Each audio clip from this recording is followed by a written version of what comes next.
ओम श्री गणेशाय नमः। श्री शिव महापुराण विद्वेश्वर संहिता द्वितीय अध्याय। इस अध्याय में हम जानेंगे शिव पुराण का महात्म्य एवं परिचय। सूत जी बोले, हे साधु महात्माओं, आप सबने तीनों लोकों का हित करने वाली अच्छी बात पूछी है। मैं गुरुदेव व्यास जी का स्मरण करके आप लोगों के स्नेहवश इस विषय का वर्णन करूंगा। आप लोग आदर पूर्वक सुने। सबसे उत्तम जो शिव पुराण है वह वेदांत का सार सर्वस्व है तथा वक्ता और श्रोता का समस्त पाप राशियों से उद्धार करने वाला है। इतना ही नहीं, वह परलोक में परमार्थ वस्तुओं को देने वाला है। कली की कल्मश राशि का वह विनाशक है। उसमें भगवान शिव के उत्तम यश का वर्णन है। हे ब्राह्मणों, धर्म, अर्थ, काम और मोक्ष इन चारों पुरुषार्थों को देने वाला वह पुराण सदा ही अपने प्रभाव से विस्तार को प्राप्त हो रहा है। हे विप्रवरों, उस सर्वोत्तम शिव पुराण के अध्ययन मात्र से वे कलयुग के पापासक्त जीव श्रेष्ठतम गति को प्राप्त हो जाएंगे। अहो, ब्रह्म हत्या आदि महान पाप तभी तक रहेंगे, अर्थात अपने फलों को देने में समर्थ होंगे, जब तक जगत में शिव पुराण का उदय नहीं होगा। आशय यह है कि शिव पुराण सुनने के बाद अंतःकरण शिव भक्ति परायण होकर अतिशय स्वच्छ हो जाएगा। अतः किसी भी पाप कर्म में मानव की प्रवृत्ति ही नहीं होगी। तब ब्रह्म हत्या आदि भयंकर पाप न होने के कारण उस पाप के फल भोग की संभावना ही नहीं है। कलयुग के महान उत्पात तभी तक निर्भय होकर विचरेंगे जब तक यहाँ जगत में शिव पुराण का उदय नहीं होगा। सभी शास्त्र परस्पर तभी तक विवाद करेंगे जब तक जगत में शिव पुराण का उदय नहीं होगा, अर्थात शिव पुराण के आ जाने पर किसी प्रकार का विवाद ही नहीं रह जाएगा। सभी प्रकार से मुक्ति और भक्ति प्रदाता यही रहेगा। महान व्यक्तियों के लिए भी तभी तक शिव का स्वरूप दुर्बोध्य रहेगा जब तक इस जगत में शिव पुराण का उदय नहीं होगा। क्रूर यमदूत भी तभी तक निर्भय होकर पृथ्वी पर घूमेंगे जब तक जगत में शिव पुराण का उदय नहीं होगा। सभी पुराण पृथ्वी पर गर्जन तभी तक करेंगे जब तक शिव पुराण का जगत में उदय नहीं होगा। इस पृथ्वी पर तीर्थों का विवाद तभी तक रहेगा जब तक इस जगत में शिव पुराण का उदय नहीं होगा। आशय यह है कि मुक्ति प्राप्त एवं पाप के नाश के लिए मानव विभिन्न तीर्थों का सेवन करेंगे, किंतु शिव पुराण के आने के बाद सभी लोग सभी पापों के नाश के लिए शिव पुराण का ही सेवन करेंगे। सभी मंत्र पृथ्वी पर तभी तक आनंद पूर्वक विवाद करेंगे जब तक पृथ्वी पर शिव पुराण का उदय नहीं होगा। सभी क्षेत्र तभी तक पृथ्वी पर विवाद करेंगे जब तक पृथ्वी पर शिव पुराण का उदय नहीं होगा। सभी पीठ, दान, देवगण, सिद्धांत तभी तक पृथ्वी पर विवाद करेंगे जब तक शिव पुराण का पृथ्वी पर उदय नहीं होगा। हे विप्रो, हे श्रेष्ठ मुनिगण, इस शिव पुराण के कीर्तन करने और सुनने से जो फल होते हैं उन फलों को मैं संपूर्ण रूप से नहीं कह सकता हूँ, अर्थात शब्दों के द्वारा इसके सभी फलों को नहीं कहा जा सकता है। हे निष्पाप मुनिगण, तथापि शिव पुराण का कुछ महात्म आप लोगों से कहता हूँ जो व्यास जी ने पहले मुझसे कहा था। आप लोग चित्त लगाकर ध्यान पूर्वक सुने।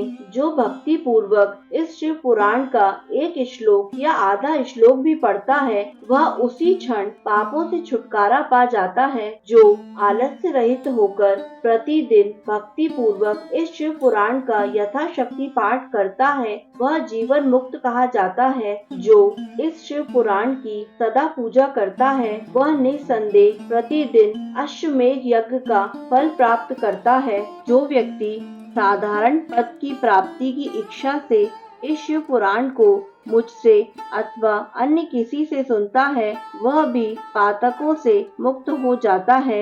जो इस शिव पुराण को समीप से प्रणाम करता है वह सभी देवों की पूजा का फल प्राप्त करता है, इसमें संशय नहीं है। जो इस शिव पुराण को स्वयं लिखकर शिव भक्तों को दान करता है उसके पुण्य फलों को सुने। शास्त्रों का अध्ययन करने और वेदों का पाठ करने से जो दुर्लभ फल प्राप्त होता है वह फल उसको प्राप्त होता है जो चतुर्दशी तिथि के दिन उपवास करके इस शिव पुराण का शिव भक्तों के समाज में पाठ करता है वह श्रेष्ठ पुरुष है। वह व्यक्ति शिव पुराण के प्रत्येक अक्षर की संख्या के अनुरूप गायत्री के उस चरण का फल प्राप्त करता है और इस लोक में सभी अभीष्ट सुखों को भोग कर अंत में मोक्ष प्राप्त करता है। जो चतुर्दशी की रात में उपवास पूर्वक जागरण करके शिव महापुराण का पाठ करता है या इसे सुनता है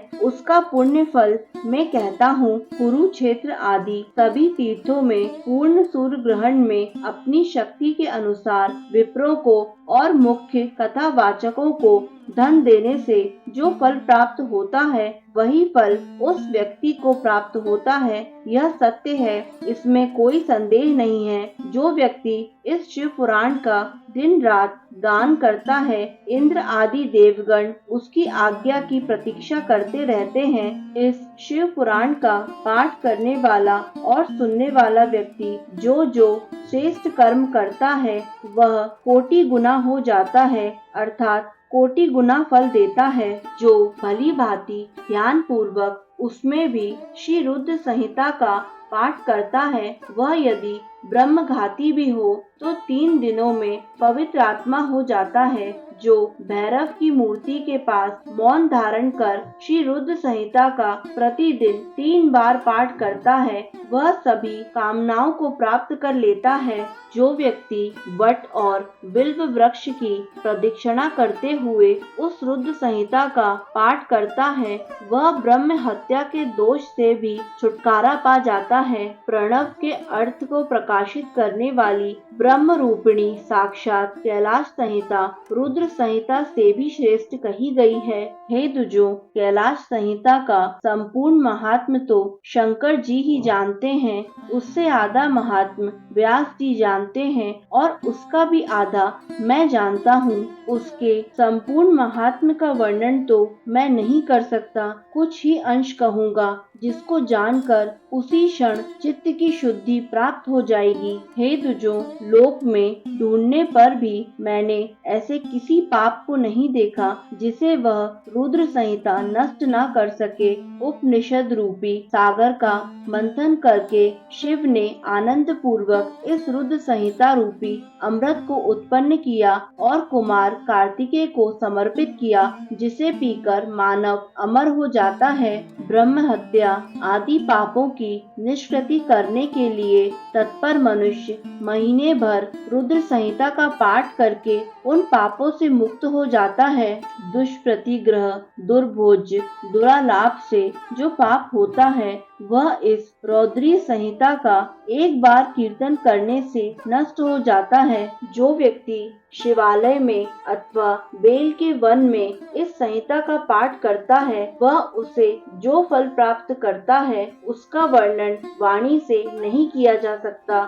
जो व्यक्ति श्रद्धा पूर्वक इस संहिता का पाठ करते हुए श्राद्ध के समय ब्राह्मणों को भोजन कराता है उसके सभी पितर शंभु के परम पद को प्राप्त करते हैं। चतुर्दशी के दिन निराहार रहकर जो बेल के वृक्ष के नीचे इस संहिता का पाठ करता है वह साक्षात शिव होकर सभी देवों से पूजित होता है। उसमें अन्य संहिताएं सभी कामनाओं के फल को पूर्ण करने वाली हैं, किंतु लीला और विज्ञान से परिपूर्ण इन दोनों संहिताओं को विशिष्ट समझना चाहिए। इस शिव पुराण को वेद के तुल्य माना गया है। इस वेद कल्प पुराण का सबसे पहले भगवान शिव ने ही प्रणयन किया था। विद्वेश्वर संहिता, रुद्र संहिता, विनायक संहिता, उमा संहिता, मातृ संहिता, एकादश रुद्र संहिता, कैलाश संहिता, शत रुद्र संहिता, कोटि रुद्र संहिता, सहस्त्र कोटि रुद्र संहिता, वायवीर संहिता तथा धर्म संहिता, इस प्रकार इस पुराण के 12 भेद हैं। ये 12 संहिताएं अत्यंत पुण्यमयी मानी गई हैं। ब्राह्मणों, अब मैं उनके श्लोकों की संख्या बता रहा हूँ, आप लोग वह सब आदर पूर्वक सुने। विद्वेश्वर संहिता में 10,000 श्लोक हैं। रुद्र संहिता, विनायक संहिता, उमा संहिता और मातृ संहिता, इनमें प्रत्येक में 8,000 श्लोक हैं। हे ब्राह्मणों, एकादश रुद्र संहिता में 13,000, कैलाश संहिता में 6,000, शतरुद्र संहिता में 3,000, कोटि रुद्र संहिता में 9,000, सहस्त्र कोटि रुद्र संहिता में 11,000, वायवीय संहिता में 4,000 तथा धर्म संहिता में 12,000 श्लोक हैं। इस प्रकार संख्या के अनुसार मूल शिव पुराण की श्लोक संख्या 1,00,000 है, परंतु व्यास जी ने उसे 24,000 श्लोकों में संक्षिप्त कर दिया है। पुराणों की क्रम संख्या के विचार से इस शिव पुराण का स्थान चौथा है। इसमें 7 संहिताएं हैं। पूर्व काल में भगवान शिव ने श्लोक संख्या की दृष्टि से 100 करोड़ श्लोकों का एक ही पुराण ग्रंथ बनाया था। सृष्टि के आदि में निर्मित हुआ वह पुराण साहित्य अत्यंत विस्तृत था। तत्पश्चात द्वापर आदि युगों में द्वैपायन, व्यास आदि महर्षियों ने जब पुराण का 18 भागों में विभाजन कर दिया, उस समय संपूर्ण पुराणों का संक्षिप्त स्वरूप केवल 4,00,000 श्लोकों का रह गया। श्लोक संख्या के अनुसार यह शिव पुराण 24,000 श्लोकों वाला कहा गया है। यह वेद तुल्य पुराण 7 संहिताओं में विभाजित है। इसकी पहली संहिता का नाम विद्वेश्वर संहिता है, दूसरी रुद्र संहिता समझनी चाहिए, तीसरी का नाम शतरुद्र संहिता, चौथी का कोटि रुद्र संहिता, पांचवी का नाम उमा संहिता, छठी का कैलाश संहिता और सातवीं का नाम वायवीय संहिता है। इस प्रकार ये 7 संहिताएं मानी गई हैं। इन 7 संहिताओं से युक्त दिव्य शिव पुराण वेद के तुल्य प्रामाणिक तथा सबसे उत्कृष्ट गति प्रदान करने वाला है। 7 संहिताओं से समन्वित इस संपूर्ण शिव पुराण को जो आदोपांत आदर पूर्वक पढ़ता है वह जीवन मुक्त कहा जाता है। वेद, स्मृति, पुराण, इतिहास तथा सैकड़ों आगम इस शिव पुराण की अल्प कला के समान भी नहीं है। यह निर्मल शिव पुराण भगवान शिव के द्वारा ही प्रतिपादित है। शैव शिरोमणि भगवान व्यास ने इसे संक्षेप कर संकलित किया है। यह समस्त जीव समुदाय के लिए उपकारक, त्रिविध तापों का नाशक, तुलना रहित एवं सत्य पुरुषों को कल्याण प्रदान करने वाला है। इसमें वेदांत विज्ञानमय प्रदान तथा निष्कपट धर्म का प्रतिपादन किया गया है। यह पुराण ईर्ष्या रहित अंतःकरण वाले विद्वानों के लिए जानने की वस्तु है। इसमें श्रेष्ठ मंत्र समूहों का संकलन है और यह धर्म, अर्थ तथा काम से समन्वित है, अर्थात इस त्रिवर्ग की प्राप्ति के साधन का भी इसमें वर्णन है। यह उत्तम शिव पुराण समस्त पुराणों में श्रेष्ठ है। वेद वेदांतों में वैद्य रूप से विस्लित परम वस्तु परमात्मा का इसमें गान किया गया है। जो बड़े आदर से इसे पढ़ता और सुनता है वह भगवान शिव का प्रिय होकर परम गति प्राप्त कर लेता है। इस प्रकार श्री शिव महापुराण के अंतर्गत प्रथम विद्वेश्वर संहिता में मुनि प्रश्नोत्तर वर्णन नामक दूसरा अध्याय पूर्ण हुआ।